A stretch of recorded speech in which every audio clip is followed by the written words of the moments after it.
आज सही नहीं है, महलू मठाई तो दही नहीं है।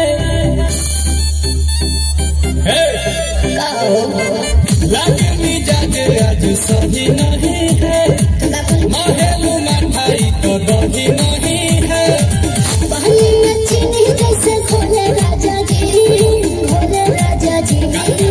पानी में चीनी जैसे घोले राजा जी, घोले राजा जी। कमरिया गोले गोले, कमरिया गोले गोले, कमरिया गोले गोले गोले गोले डोले राजा जी। कमरिया गोले गोले गोले गोले डोले राजा जी। कमरिया गोले गोले गोले गोले डोले रानी जी। कमरिया गोले गोले गोले गोले डोले रानी जी।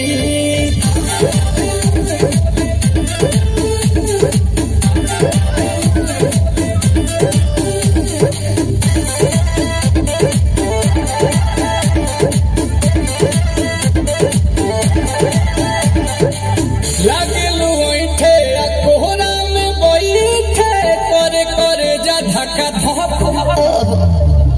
कहेलू झूठे की जाला ना उठे, होखेला हमारा कसम।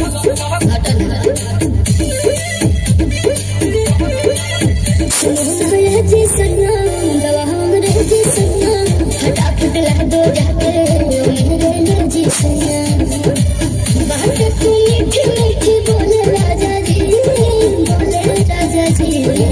बात तू मीठी मीठी बोले राजा जी, बोले राजा जी। कमरिया गोले गोले, कमरिया गोले गोले, कमरिया गोले गोले गोले गोले डोले राजा जी। कमरिया गोले गोले गोले गोले डोले राजा जी। कमरिया गोले गोले गोले गोले डोले रानी जी। कमरिया गोले गोले गोले गोले डोले रानी जी।